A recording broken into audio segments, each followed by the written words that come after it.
70년대에는 아시아의 호랑이였잖아요, 한국 축구가. 그러면 아시아의 호랑이에서 지금 어떻게 종이 호랑이로 바뀌었는데 이게 뭐냐라는 원인을 분석해야 되지 않나. 흥민이랑 강인이랑 싸운 거요?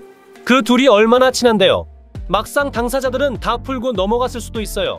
항상 우리 아들에게도 말하는 것이지만 기사 같은 게 나면 그 기사가 왜 하필 그 시점에 터졌나를 생각해야 돼요.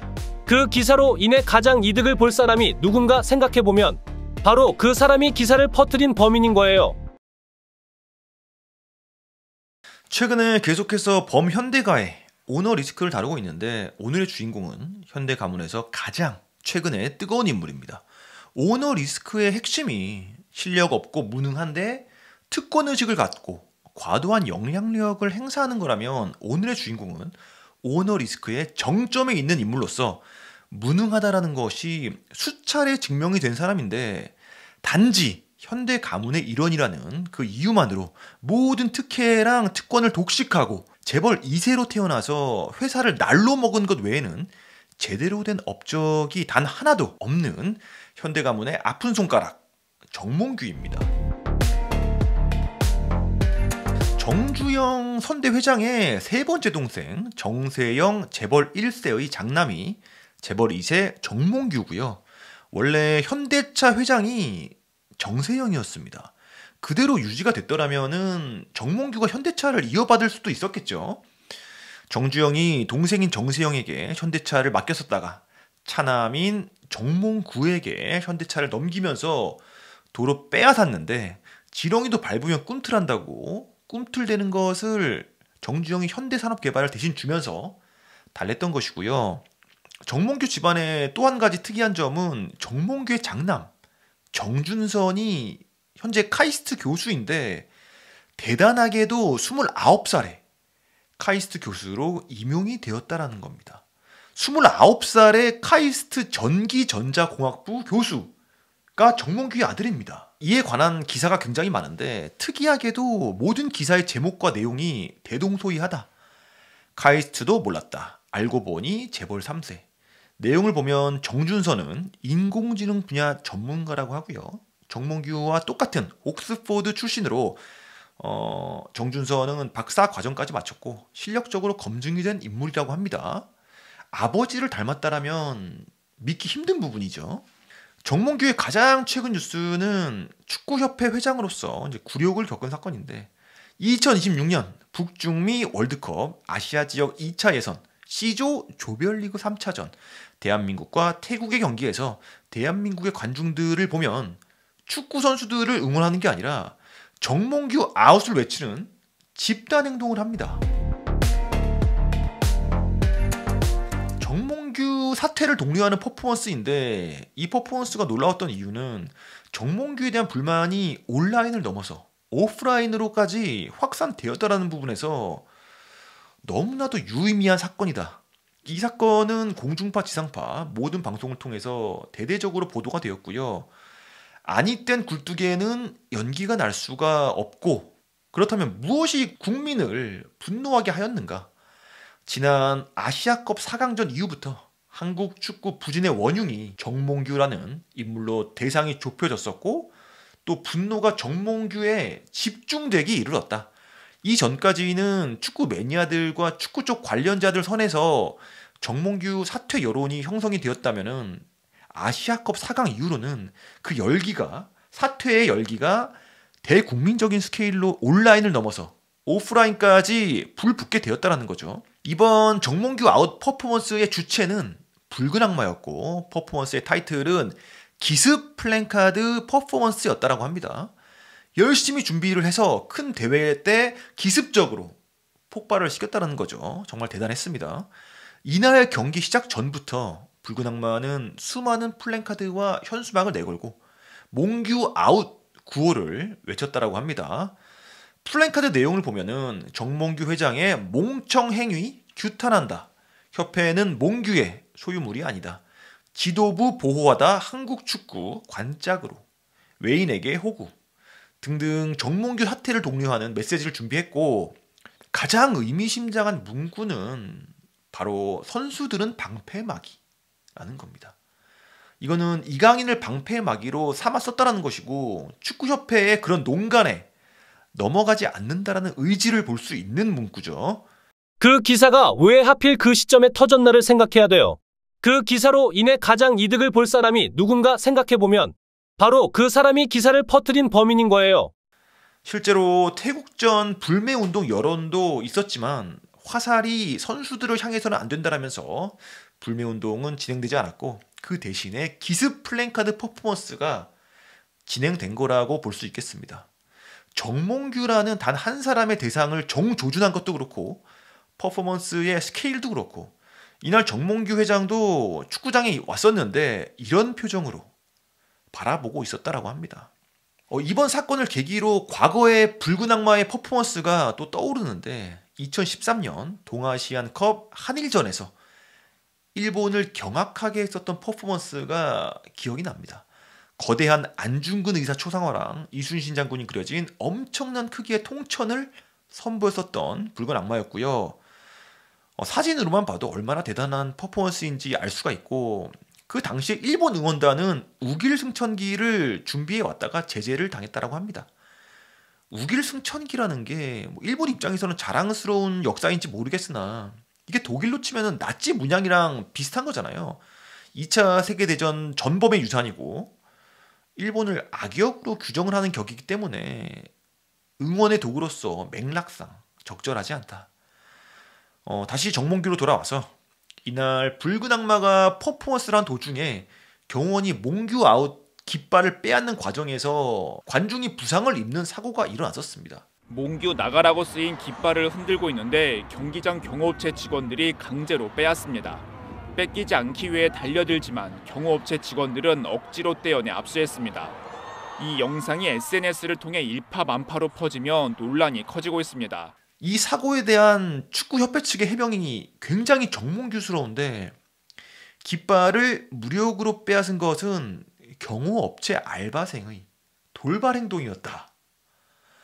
이 해명은 점점 심각해지는 분위기를 감지하고 나서 이제 바로 꼬리 자르기를 시도한 것인데 경호업체 알바생이 누가 시키지도 않았는데 성난 군중 속에 들어가서 몰매를 맞을 것을 감수하고 몽규 아웃이라고 쓴 깃발을 빼앗기 위해서 무리한 몸싸움까지 했다라는 것은 전혀 납득이 가지 않는다. 만약에 경호업체 알바생의 이름도 몽규라면은 돌발 행동 인정하겠습니다.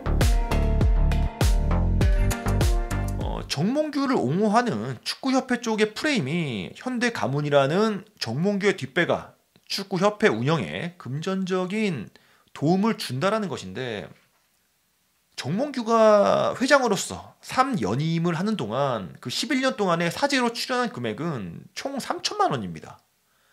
2015년에 대한축구협회 축구사랑 나눔재단에 1천만 원 출연했고 2018년에 대한축구협회에 2천만 원 출연해서 두 번에 걸쳐서 총 3천만 원을 출연한 겁니다. 대한축구협회에서는 정몽규 회장이 한국 축구의 발전을 위해서 수십억 원의 사재를 출연했다라는 식으로 정몽규 회장을 홍보한 부분이 있고요. 정몽규 회장도 역시 찬조금으로 국가대표팀 감독에게 연봉을 지원하고 유소년 축구를 활성화하는 데 사용되었으면 한다 라고 하면서 예산 부족으로 어려움을 겪지 않도록 잘 써달라 라고 이야기를 한 적이 있는데 이 말이 거짓말이라는 건가? 3천만 원만 내고 저런 이야기를 하진 않았을 거잖아요. 그래서 이 진상을 파헤쳐 보면은 정몽규 회장의 개인 돈으로는 달랑 3천만 원만 출연했지만 주식회사 HDC 현대산업개발 회장 당시에 회사 법인으로 이제 출연금이 있었는데 그 금액이 총 55억 원이라고 합니다. 2022년까지 정몽규가 현대산업개발에 몸을 담고 있었던 그 기간 중에 회사 돈 출연을 한 것이고 지금은 사퇴를 했기 때문에 회사 돈으로 출연할 입장이 되질 못한다라는 게 중요한 거죠. 어쨌든 100번 양보를 해서 정몽규가 축구협회에 금전적인 기여를 한 부분이라고 인정을 해줘도 큰 의미가 없다라는 게 대한축구협회가 1년에 쓰는 예산이 무려 1,876억 원입니다. 정몽규가 회장인 기간 동안에 즉 2014년부터 현재까지 11년 동안 출연한 돈은 총 55억 3천만 원이기 때문에 연평균으로 치면은 5억 원 정도가 되는 거죠. 앞서 말했듯이 축구협회가 연 1876억 원 예산을 쓰는 거대 조직이기 때문에 연 5억 원은 큰 의미가 없습니다. 현재 대한민국 축구협회의 스케일은 기업가 한두 명에 의해서 좌지우지되는 조직이 아니기 때문에 별 도움 안 되는 지원금을 명분으로 부패하고 무능한 리더로 협회를 썩히는 것보다 원칙과 절차를 통해서 제대로 된 리더를 선출하고 무엇보다 투명하고 건강한 운영이 절실한 상황이다. 클린스만 위약금을 정몽규가 낸다? 정몽규의 대답은 변호사와 상의를 해봐야 된다. 혹시 문제점이 생기면 회장인 제가 재정적으로 기여할 부분이 무엇인지 고민하겠다 라고 말을 했습니다. 재정적으로 기여할 부분이 무엇인지 고민을 하겠다? 클린스만 감독이 경질된 사유는 근무 태만과 무능함의 극치였기 때문이고요. 클린스만의 계약상 임기는 2026년 7월까지이기 때문에 위약금으로만 100억 원이 발생했다라는 것이고 실제로 얼마를 물어줘야 될지는 따져봐야 되는 부분이지만 엄청난 손해인 것만큼은 분명한데 책임을 져야 되는 사람이 사실상 원칙과 절차를 무시하고 클린스만 선임을 주도한 정몽규이기 때문에 책임을 지는 일환으로 위약금을 정몽규 사제로 지불하라는 목소리에 대한 정몽규의 너무나도 애매한 대답이었다는 겁니다. 이에 대해서 서민민생대책위원회는 클린스만 대표팀 감독 선임과 관련해서 정몽규 회장을 강요, 업무 방해, 업무상 배임 등의 혐의로 고발을 했다라고 하고요. 내용을 보면 정 회장이 클린스만 감독을 일방적으로 임명을 했고 협회 관계자들에게 강요에 의한 업무 방해를 했다라는 혐의입니다. 더불어 김순환 서민위 사무총장은 클린스만이 경질 뒤에 위약금을 청구한다면 클린스만 감독과 수석 코치 등을 상대로 손해배상 청구를 할 것. 축구협회 회장으로서 정몽규의 임기는 2025년 1월까지이기 때문에 9개월 정도가 남아 있습니다. 정몽규는 3연임한 상태고요. 4연임을 할 것인지에 대해서 대국민적으로 관심이 집중되고 있는 상황이다. 4연임과 관련한 기자들의 질문에 대한 정몽규의 대답입니다. 그리고 뭐 연임에 대해서 또 관심이 많으신 것 같은데 저는 2018년도 축구협회 그 총회 때 회장 임기를 4년임까지 제한하도록 협회 정관을 바꾼 적이 있습니다. 그런데 그 당시 그 대한체육회와 문체부에서 이 조항을 승인하지 않았었습니다. 그걸로 대답을 가름하겠습니다. 즉답은 하지 않고 두루뭉실하게 대답하는 게 정몽규의 전매 특허라고 할 수가 있고 불리해지면 도망갈 구멍을 마련하는 정몽규만의 기술이라는 생각이 들고요. 늘 도망갈 준비가 습관에 배어 있다는 것을 볼 수가 있습니다. 어쨌든 메시지는 연임을 하겠다라는 입장인 거죠. 본인이 임기를 4연임까지 제한하도록 협회 정관을 바꿨는데 대한체육회랑 문체부가 승인을 하지 않아서 나는 연임을 할 것이다 라는 게 논리적으로 맞는지 너무나도 헷갈린다. 연임할 생각하지 말라고 던진 질문인데 느닷없이 대한체육회랑 문체부를 소환해서 그들을 탓하면서 나는 연임을 하겠다라고 합니다. 이건 무슨 책임회피랑 자기 합리화의 콜라보인지 이 글을 누가 써준 건지가 너무나도 궁금하다. 아무리 연임이 무제한이라고 가정을 해도 정몽규는 한국 축구를 후퇴시켰고 또 부패하게 만든 주범으로서 본인의 의지와는 별개로 반드시 물러나야 되는 상황인데 분위기를 충분히 인지하고도 이렇게 떼를 쓰고 있다.